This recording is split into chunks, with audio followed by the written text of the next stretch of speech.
Vocês já sabem, Estado sendo Estado. Este é o Visão Libertária, sua fonte de informações descentralizadas e distribuídas. À primeira vista, o título deste vídeo parece ser incompreensível. Por que o Estado se incomodaria com a venda de livros em braille ao ponto de proibir a comercialização deles aqui no Brasil? Mas acredite, mesmo com a resposta para essa pergunta, as coisas continuam sem sentido. A principal causa para a proibição dos parasitas é simples. Livros em braille não são produtos, mas sim um direito dos cegos. Logo, não podem ser comercializados. Semelhante ao que já acontece em inúmeros setores da economia brasileira, os cegos ficam à mercê das vontades estatais. Como consequência dessa ação desastrosa, livros em braille são raríssimos no Brasil, para não dizer praticamente inexistentes. No papel, tudo é bonito, tudo é maravilhoso. Livros em braille são de graça no Brasil, graças ao governo.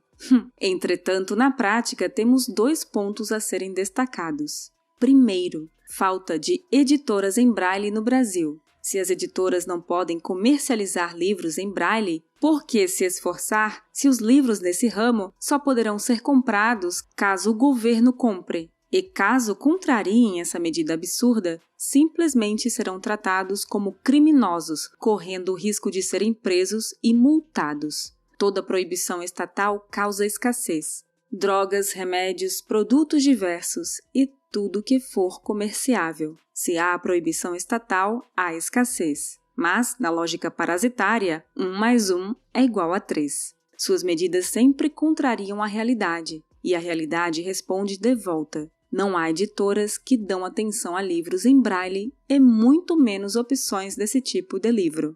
Segundo, cria-se uma dependência entre o Estado e indivíduo. Tudo que o Estado mais quer é que você dependa dele para continuar vivendo, de forma que ele siga se sustentando com o dinheiro do seu bolso.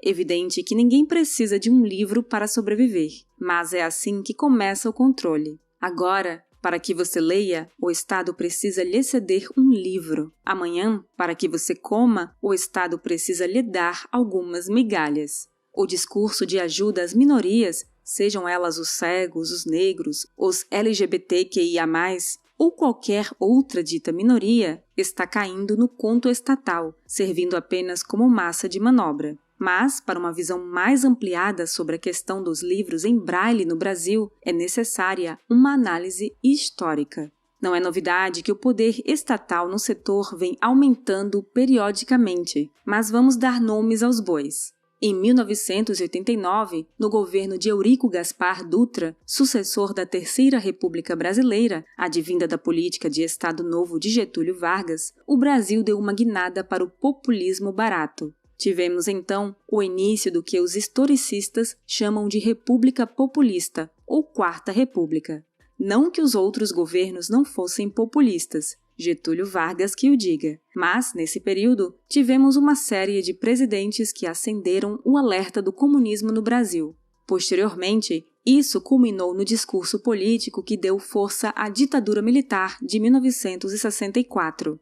Eurico Gaspar Dutra foi o primeiro presidente desse período e criou diversas regalias sociais, e dentre elas, livros em braille de graça. Mais precisamente em 1949, na Portaria Ministerial de número 504.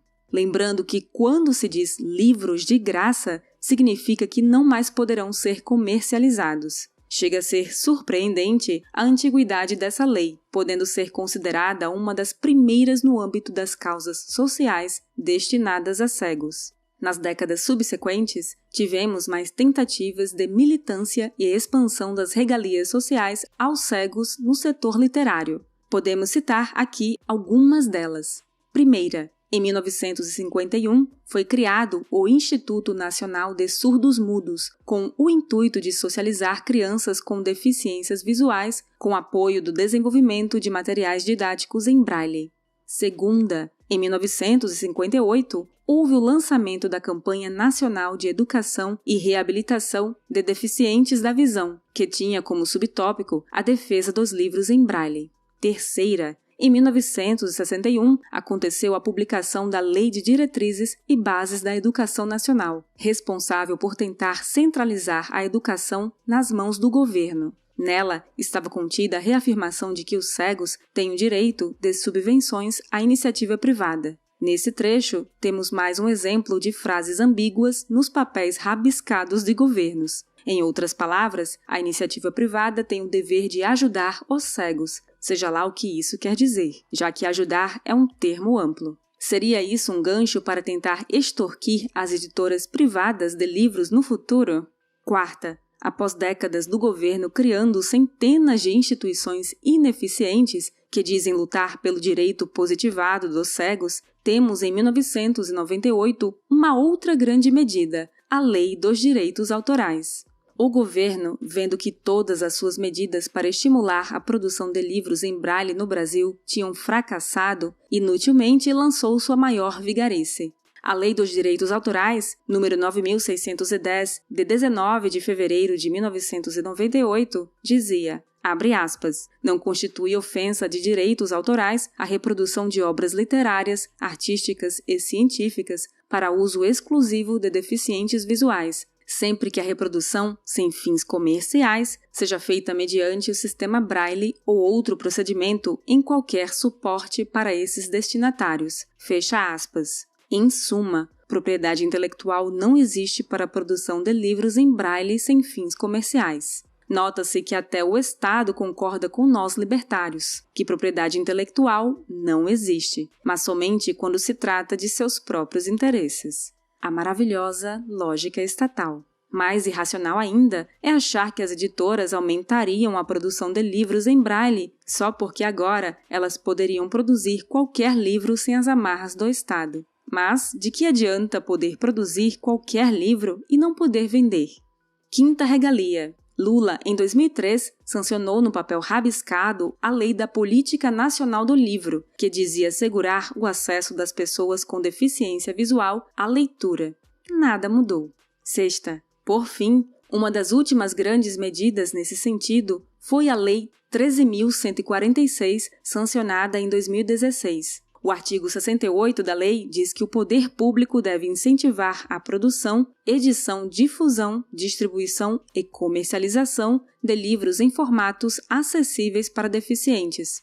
A baboseira de sempre. Mas a cereja no bolo é o que vem a seguir. O artigo prevê que as editoras não podem deixar de ofertar livros em formatos acessíveis na compra de livros ou abastecimento de bibliotecas.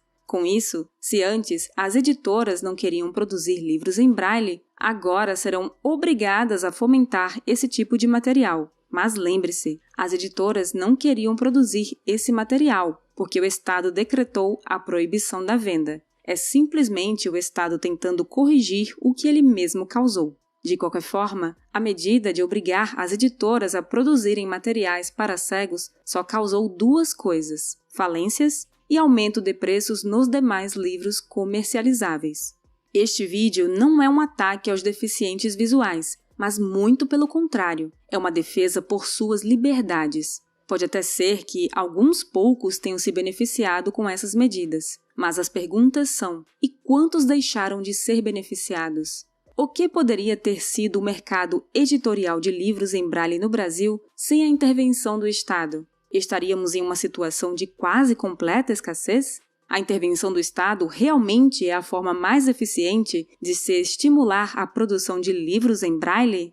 É evidente que não. Temos quase 70 anos de história aqui no Brasil que demonstram isso. Mas, além da experiência brasileira, temos respaldo na argumentação precisa da Escola Austríaca de Economia. Intervenções estatais na economia não funcionam, quaisquer que sejam elas. O Estado só toma medidas do tipo em defesas de minorias, com o único fim de aumentar o seu poder a partir do apelo popular. No final, a justificativa estatal é: as empresas malvadonas não ligam para deficientes e, por isso, precisamos interferir. No entanto, o Estado afirmar que não haveria demanda por livros em braille no Brasil é a mais completa burrice. Segundo o IBGE, existem 586 mil cegos no Brasil e 6 milhões de pessoas com baixa visão. Provavelmente há mais cegos no Brasil do que libertários. Como não haveria demanda por livros em braille? Mas a narrativa estatal é forte, o que convence milhões de pessoas a concordarem com os demagogos. A pergunta que fica é: venceremos essa guerra algum dia? Com a crescente da internet, talvez haja algum substituto temporário, os audiobooks. Cada vez mais populares e de fácil acesso, livros em formato de áudio podem servir como um quebra-galho. Sim, ouvir um livro não é a mesma coisa do que lê-lo, e provavelmente a experiência de ouvir seja inferior à de um livro em braille. Mas, dentre as opções possíveis, é uma esperança aos deficientes visuais brasileiros. Já em um futuro mais longínquo, uma possível popularização das impressoras 3D podem facilitar a impressão de livros em braille em sua própria casa. Enquanto isso, aceitamos o presente. O Estado só atrapalha nossas vidas. E os deficientes visuais certamente teriam acesso mais fácil a livros se o Estado não existisse. Obrigada por sua audiência. Este artigo foi sugerido por Borland, escrito por Leandro Brito, revisado por Paulo Almeida e narrado por Baby Yoda. Se você quiser contribuir para a causa da liberdade, clique no like e compartilhe o vídeo em sua rede social. Considere também se inscrever em nosso canal e clicar no ícone de campainha. E falando em liberdade, que tal seguir o canal L de Liberdade no Odysee e no YouTube? Até a próxima!